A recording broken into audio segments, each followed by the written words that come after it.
Hey, brand builder, Rory Vaden here. Thank you so much for taking the time to check out this interview. As always, it's our honor to provide it to you for free. And wanted to let you know there's no big sales pitch or anything coming at the end. However, if you are someone who is looking to build and monetize your personal brand, we would love to talk to you and get to know you a little bit and hear about some of your dreams and visions and share with you a little bit about what we're up to see if we might be a fit. So if you're interested in a free strategy call with someone from our team, we would love to hear from you. You can do that at brandbuildersgroup.com/podcall, brandbuildersgroup.com/podcall. We hope to talk to you soon. Hey, everybody. Welcome to the Influential Personal Brand Podcast. This is AJ Vaden, one of your co-hosts today. And today is super sweet and special because I get to connect with an old friend, Nikki Nash. And I have to tell you guys this very quick story of Nikki could have so easily reached out to me to schedule this awesome interview today, but she got randomly pitched to me by some podcast company. And they came in, I'm like, Nikki Nash, they must be talking about a different Nikki Nash.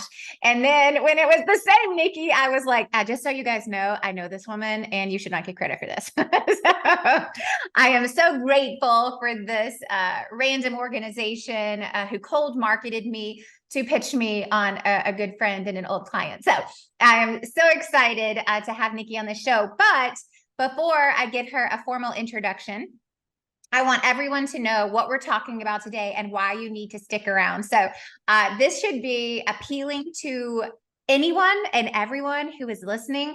And this is not an episode you want to miss if you would like to grow your business, because today we're going to be talking about how do you double your business in the next 12 to 18 months.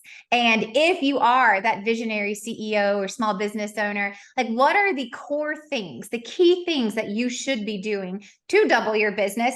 And then what are the 5 top must-haves that 7-figure business owners need to do, must do to double your business? So there's a theme here, which is growing and scaling your business. And how do you do that in a way that works for you? So if you fit in that category, stick around. You don't want to leave early. It's going to be awesome. Now, with that said, I will give you a quick formal introduction of the one and only Nikki Nash, and then we'll actually get to the interview. But Nikki is a Hay House author. She's a best-selling author of the book, Market Your Genius, which everyone should pick up and give a whirl. She's also the host of a top-rated podcast bearing the same name, Market Your Genius. So buy the book, listen to the podcast. She's also a renowned expert in crafting marketing strategies with a unique focus on empowering fast-growing coaching and online companies. Most of you are in that category, so that's why I'm having her on the show today. But she also has a real specialty in helping drive a sustainable growth, which is the most important thing. This isn't a go hard, like do or die. We're going to do it at all costs and then you're going to burn out. So how do you do it in a way that works and that is sustainable for you? So without further ado, Nikki, welcome to our show. Oh my goodness. Thank you so much for having me. Oh, I'm so excited for you to get to share your genius with our audience. And so, all right, let's start with the most compelling of all of these topics that you and I kind of went through, because I think everyone would kind of like to know, how do you double your business in 12 to 18 months? So tell us, what are the secrets that we're all missing? How do we do this?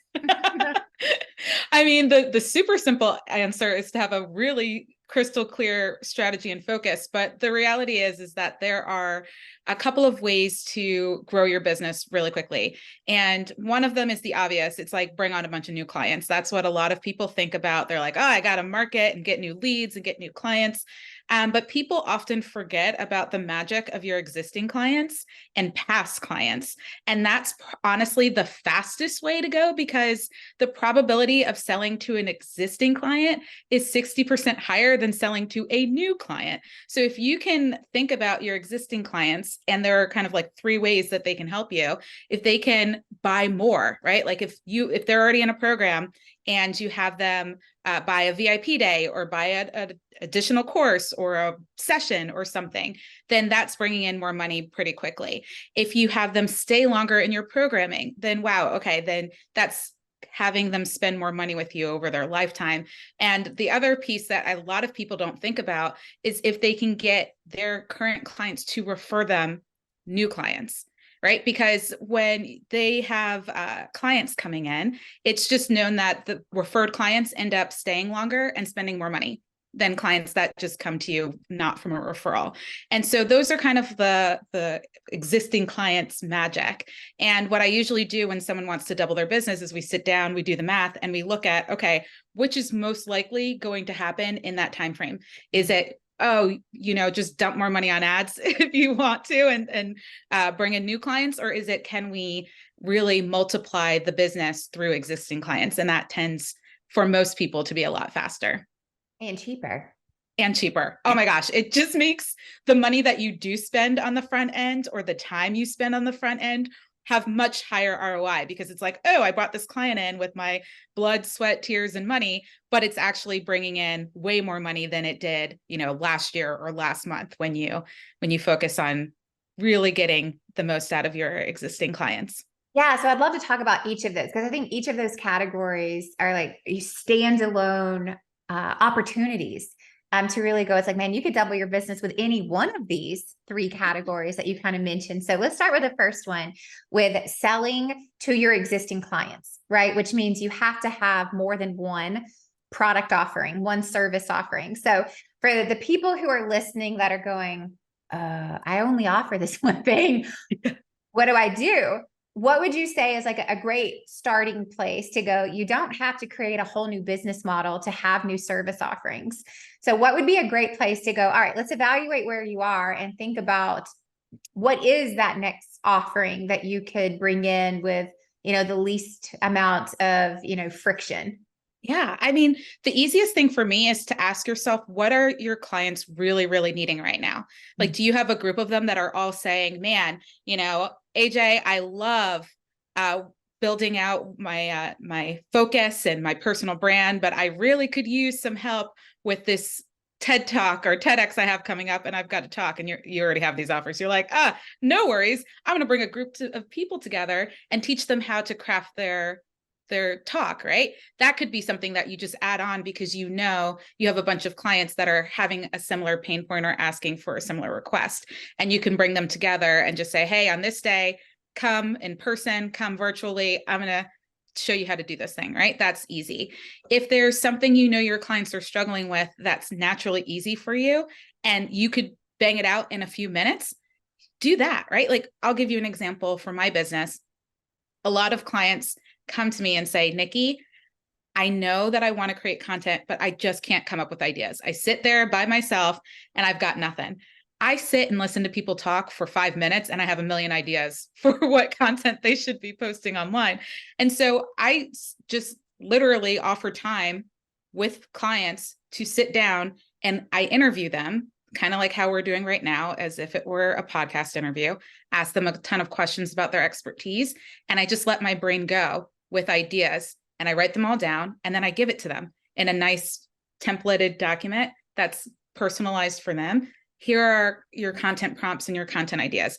Bam, that's just something additional. So really think, what do your clients need and what can you deliver easily, whether it's in a small group setting, a one-on-one setting, a done for you type of thing. That's honestly the easiest way to just add another offer in without blowing up your business model. Yeah. And it's so funny that you bring this up, because I think about so many of the clients that we get to interact with at Brand Builders Group, and then also just friends who are in the industry like you, of going, I think most of the time as a, small to medium-sized business owner, we just overcomplicate it. We think, oh, well, we need this whole new course, or we need this, this new funnel to support. And it's like, no, you need like a PDF. That's all you need, right? You need like a PDF, or you need an email that you can send to people saying, this is this one new thing that I'm offering. Would you like to participate? What would you say? Like, have you seen a lot of clients, or even in yourself, like how much weight or how much value do you think it carries to actually just ask your clients? It's like, hey, I'm thinking about offering some new services. What would appeal to you? Yeah, I think that's brilliant, and not enough people do it, because I get it. There's oftentimes when you're the business owner, this feeling or pressure that you have to have it together and know what you're offering and have everything mapped out perfectly before you speak to anybody about it. And honestly, the whole idea of just coming up with content prompts and in an interview style happened because I sat down with a friend who was struggling with content. I said I could help her in 5 seconds, not literally 5 seconds, but you get what I mean. I did it for her, and she kept talking about how it's the most valuable thing she's ever received and how she looks at this piece of paper almost every day. And I'm sitting there like, really?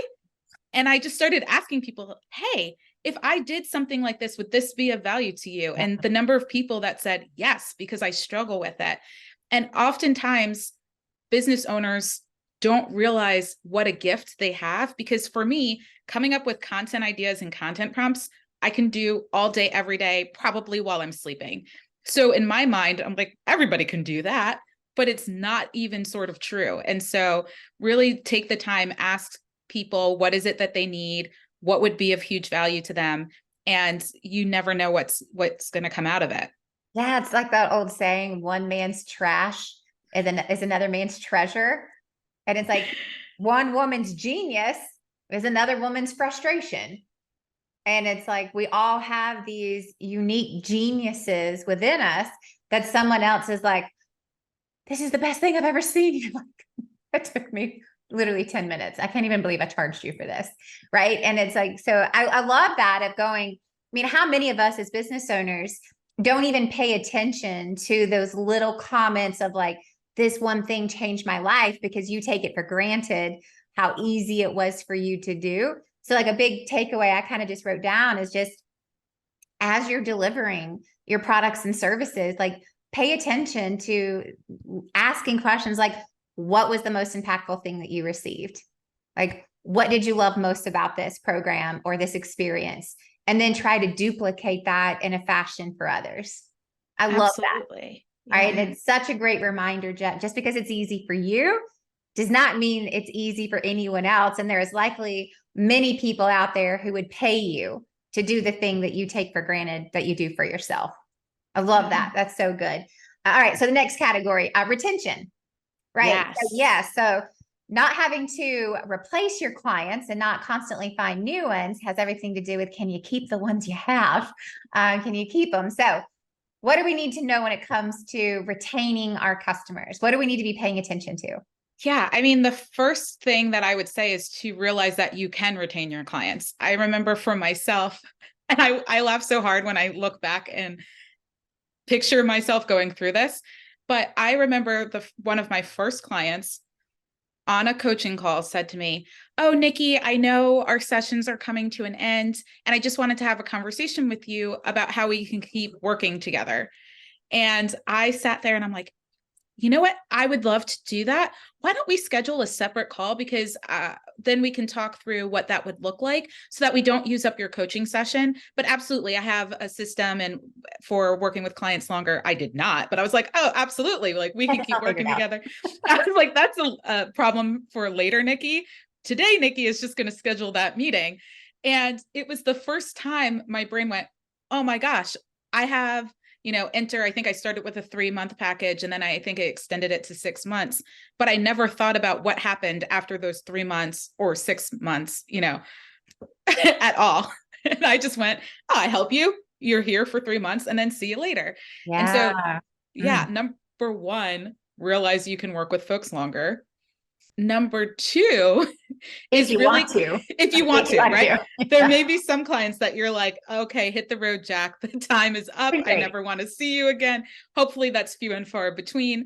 But ideally, you want to help manage those expectations from the get-go, right? Like if you can say to your clients before they ever start working with you that you're going to, in this container, you're going to help them with problem A, and then what will likely happen is challenge B, which you will help them with in the next level program once they kind of get through. Even just managing expectations that way with clients is a game changer. You can say, hey, let's work together for this first 6 months, and then we'll reevaluate where we are so that we can decide if we want to continue at the same schedule or make adjustments.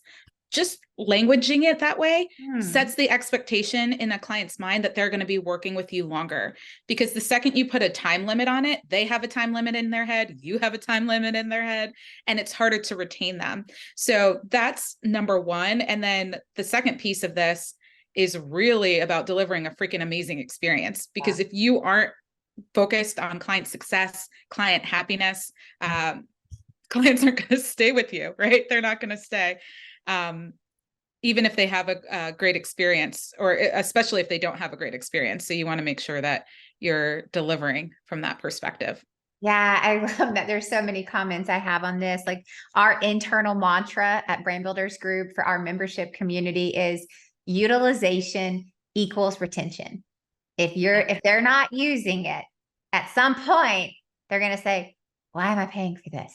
And it's like, our number one job is to ensure that, one, you use it, and two, that you get results from using it, i.e. you're loving it. But if you don't use it, then at some point, like, they're not going to pay for it anymore. But it's, we talk about this all day long, up, down, and all around, about the importance of step one, they cannot enjoy what they do not use. So they have to use it. And then we have to ensure that they love it beyond imagination, right? It's the goal. But you said something in there around just language. And it made me think about being, a former coach and consultant prior to Brand Builders Group. Like, one of the things that was so challenging for me is, I did all of my own lead generation and marketing and sales. Then you get the client and it's like, okay, now I have to mentally transfer from business development mode to, quality content, quality value delivery mode.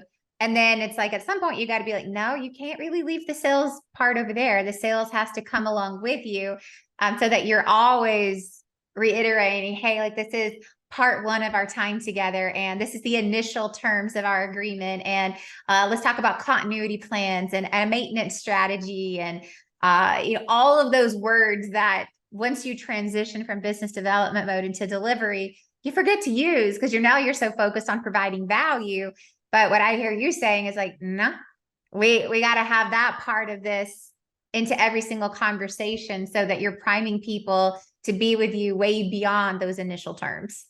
Absolutely. And most people think, even if they have somewhere in their presentations or their group program or whatever it is that they're delivering, a conversation about the next level, oftentimes it's either too late or not frequently enough. And so I've had clients that said, hey, only a small percentage of people that were in, we'll call it like level 1 of their program, did level 2 or the next level.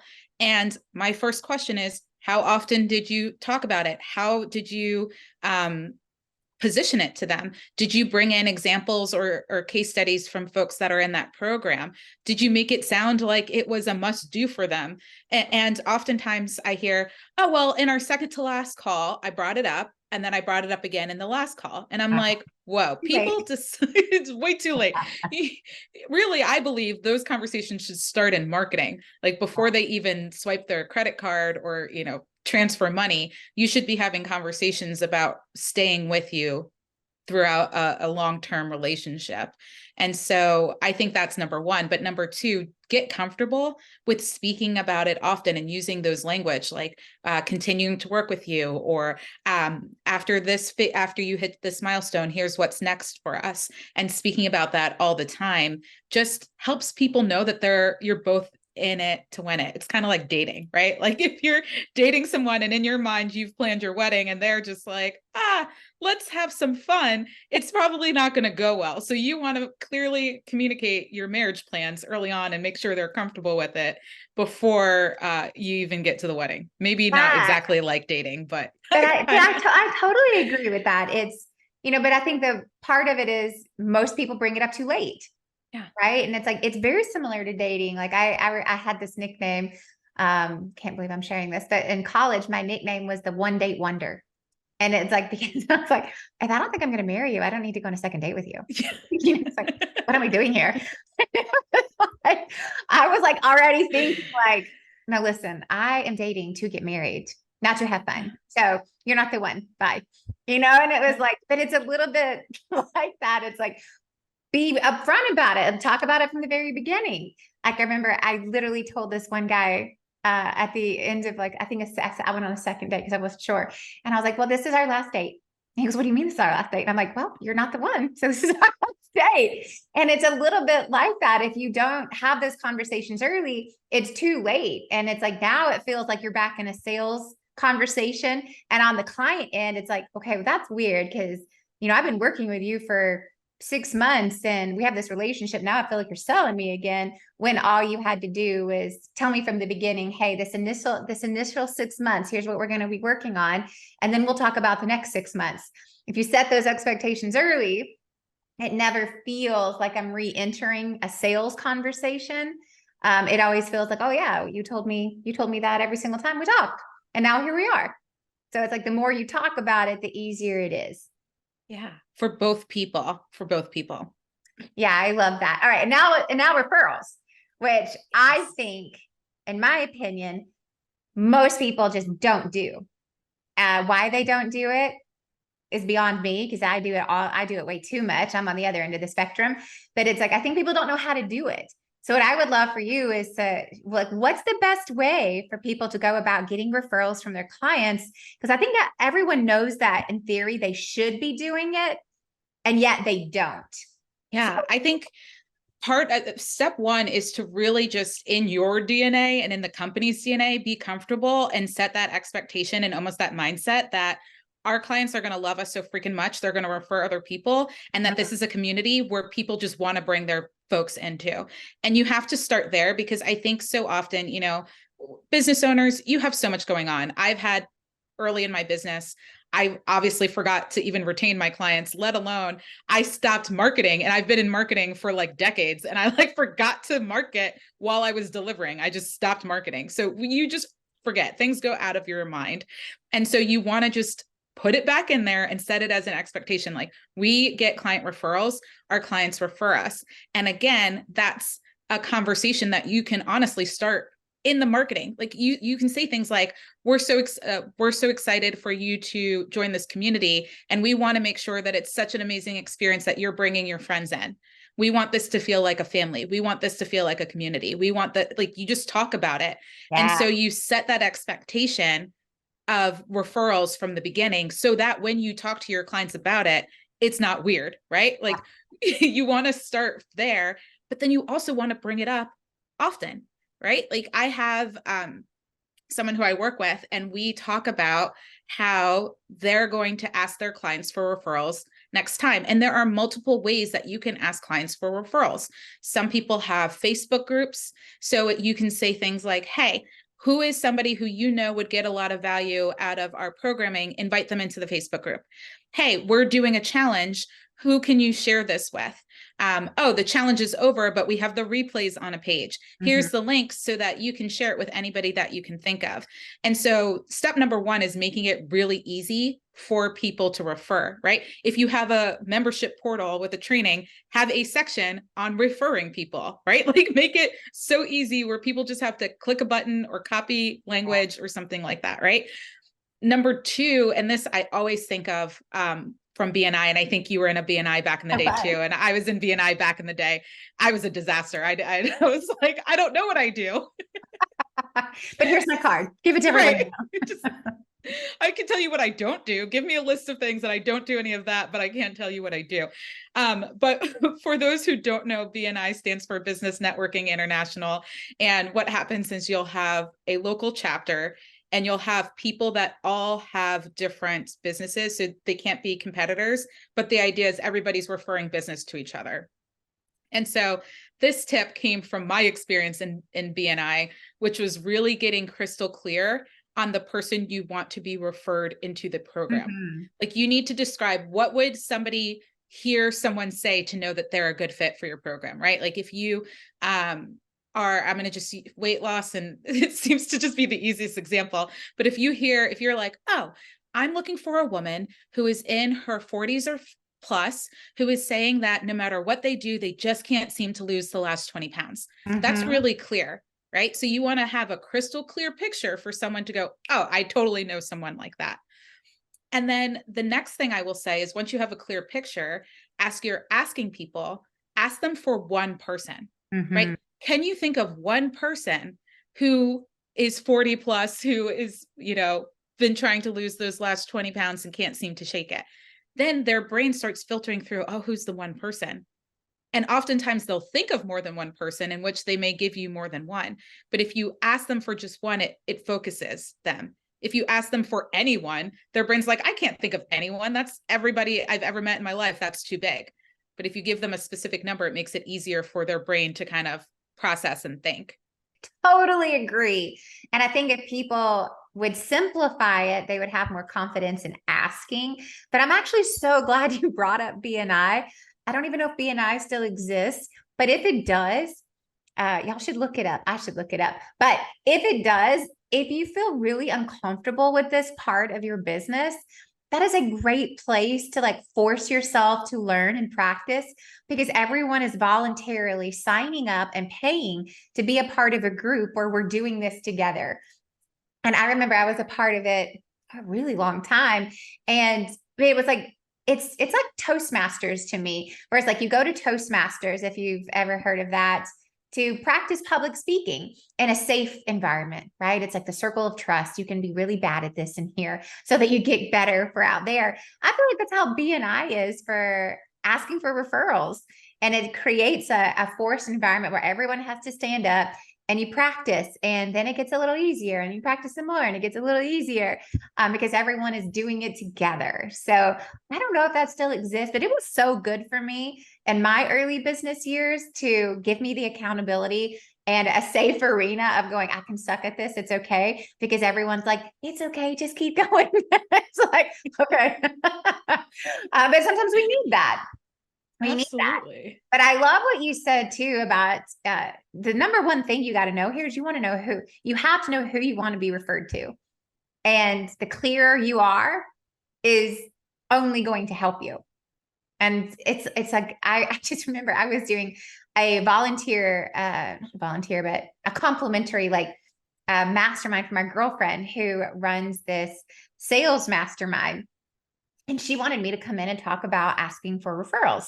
And I was like, yeah, can do that. And a part of my surprise training is lots of role play. And it's like, I can only teach you so much. And so we're just going to need to do it together. So this lady volunteered, and she didn't know she was volunteering for role play. And as you were talking, it made me think, like, this, my mind immediately went here is I said, all right, now I need you to ask me for a referral. So just do whatever you normally do. And she goes, well, I am looking to talk to anyone who wants to experience, I think she said rapid weight loss. I think it was rapid. And I paused and I said, I know lots of people. Like, who doesn't want to experience rapid weight loss? Like, and she was like, well, who are they? I'm like, but I don't know which one is good for you. Like, who exactly? It's like, my mind goes everywhere versus if you go, no, I'm looking for a woman in their 40s to 50s who has struggled with, obesity for most of her adult life, who's tried every diet under the planet and cannot seem to lose the weight. Maybe there's a medical issue. Maybe there's a mental issue, but it is the person who has chronic obesity that does not know what to do. And they tried to solve this for decades. Then I was like, I know two people, right? And it's like, but that's our work to do. That's not our client's job. That's our job. So my question back to you is, for everyone listening, what should people do to get that clear? Like, what work or exercises do they need to do to go, all right, now I know who, so now I can go ask? Yeah. I mean, if you already have clients, the first thing I would do is sit down and go, who are the clients that you love working with that are getting results, like you're actually helping them, and that if you could clone them, you would, right? And then get really clear on why. Why is that person so clonable? What were the qualities about them? Was it where they are before, or where they were before they started working with you? Is it their age? Is it the size of their business? What is it that made them so magical that you'd want to clone them? And if you are just getting started and you don't have clients yet, the cool thing is that you're kind of making it up. So it's really a hypothesis. And you're saying you want to be really specific. Oftentimes when people are getting started, you're like, oh, I just want people, so I'll take anybody. But the more specific you can be with your educated guess hypothesis, where you're like, who do you think you can help? If it's someone who is just like you, then describe yourself before you solve the problem that you're helping them solve, right? If it's someone like a client that you had when you worked in another job and it's similar, then describe that company or person, right? But you want to come up with a hypothesis that's really clear and detailed. You don't need to know like that they've lived in a specific spot or certain things unless you have a local business, but you want something so that someone can go, I know exactly who you're talking about because I could picture that person in my mind. I love that. It's so good. And again, it's like, in my opinion, the key to growing your business, or really scaling your business, not just growing it without adding expenses, is you got to learn to be a master of getting referrals. Yes. I mean, that's the cheapest, fastest, most awesome way to grow your business because it's the quickest turnaround time. And you've got internal advocates selling on your behalf, which are your existing clients. What better way to do that? Yeah. All right. Well, I know that we can easily run out of time, so I'm watching it. And I have two other really big things that I want to talk about. So, okay, we got these ideas of how we can start to double our business if we just really double down on retain the customers you have, get referrals from the customers you have, and find new products and services to sell to the customers we have. So it's maximizing that existing client base. Now, if you're the leader, if you're the CEO, and in your words, the visionary CEO, how should that person, that role be spending their time if they want to double their business?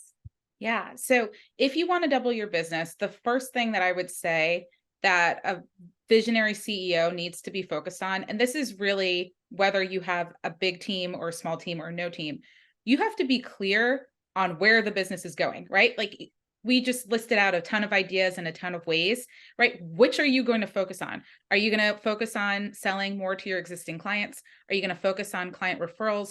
Are you going to focus on, having clients stay longer and retaining them? Are you going to focus on bringing in new clients because maybe you don't have a large existing client pool, but you have to choose the path, right? Like which direction is the boat rowing in and where is the boat going?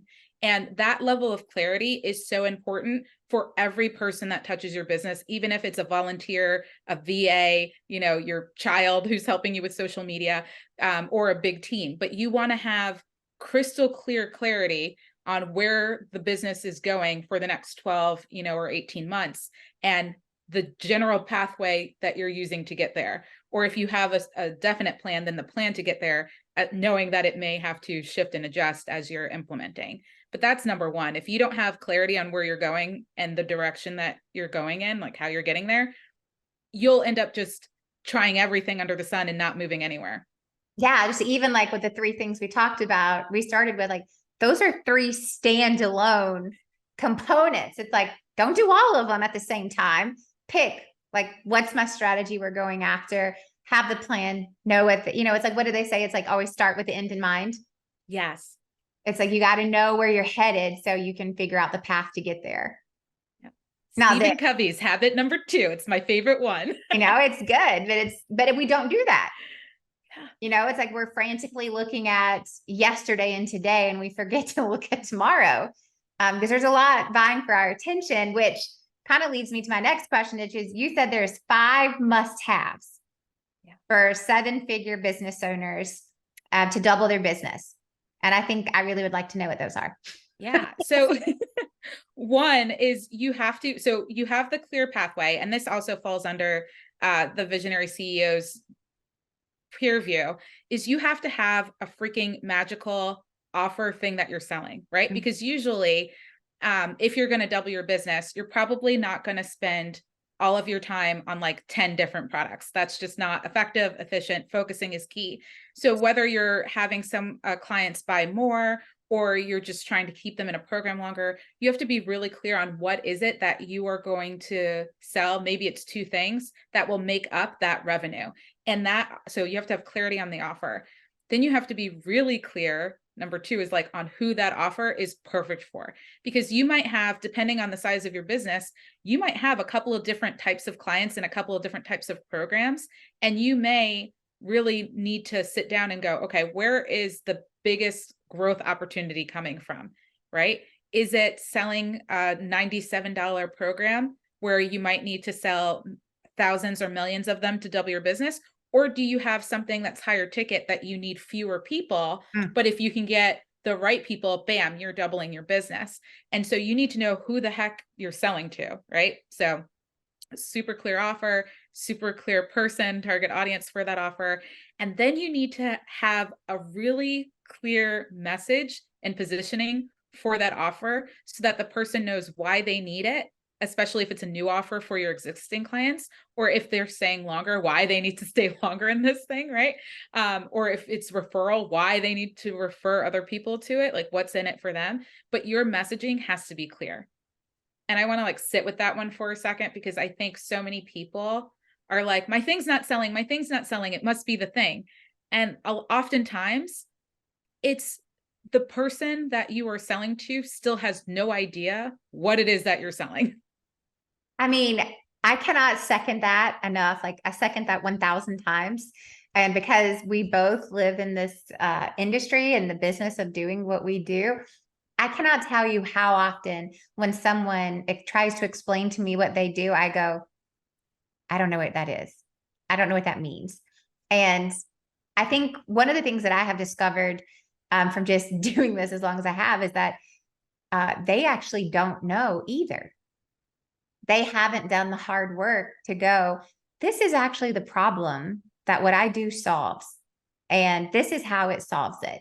And so they struggle to articulate it because they think it solves 10 problems, and you can't explain 10. You have to explain one. The other thing I run to, I don't know if you run into this, is people try to start being catchy and clever and, trendy and cheeky instead of just being clear. And oftentimes it's like, oh, that sounds cool, but I still don't know what you do. Like, you need to speak to people like they are 5 years old. Mm-hmm. I remember when I was writing my book, I listened to a podcast, and I forget who said this. I really wish I can give them credit because it was so helpful for me. They were like, look at the books that sell the best. And it's like Harry Potter and 50 Shades of Grey, right? I think at the time. And they were like, these books are written, and I can't remember if it was like a 5th grade reading level or like a 7th grade reading level, but it's like, it's not an advanced reading level, whatever it is. It's like, it's not an advanced reading level, but they sell so well because so many people can understand it and can picture it and can get it, right? It's clearer to people if you don't have it at a super advanced reading level. And so I made sure I was using tools to make sure that every chapter in my book was written at a grade level that wasn't too fancy, wasn't too cheeky, wasn't too much, because somebody needs to be able to understand it. And so you want to make sure that like a 5-year-old or at least a 5th grader can understand what it is that you're doing. And if they can't, it's probably being described in too complicated a way. That's good. Simplify. I love Simplify. Keep it simple, sister. Like, that's good. Please. I love that. Yeah. And then the other thing that I would say tied to the tips, just because this comes up often, is sometimes people think they know who their target audience is because that's either who's purchased from them in the past, or who they have a big audience of, or who they want to help. But that doesn't necessarily mean they're the perfect person for their offer, right?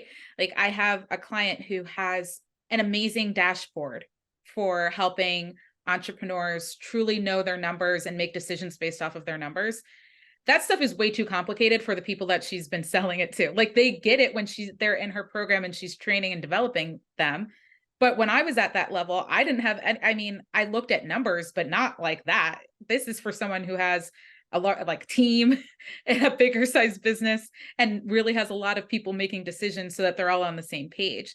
And so even if you've had some success selling something to someone, it doesn't mean they're the perfect person for it. So you really need to hone in on like, who is truly the perfect person for this offer, right? So the offer, the person, the message, and then you really, if you want to double your business, you need a simple strategy.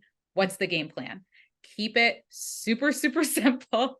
It goes back to before, like if you're using existing clients, which way are you going about it? But more specifically, what is the regular plan to do that? Are you going to invite people to buy more at a live event? Are you doing it throughout the program? What's the frequency? Like kind of do the math and figure out how you're going to get to those numbers and what the game plan is. And the last piece really comes down to tracking everything and being flexible with how you go about things, right? So if you sell something, I'm going to just use the have existing clients buy more strategy.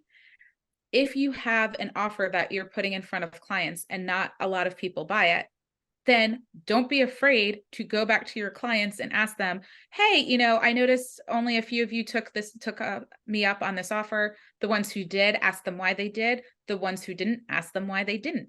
Maybe it was that you didn't market it well to the people that are in your program.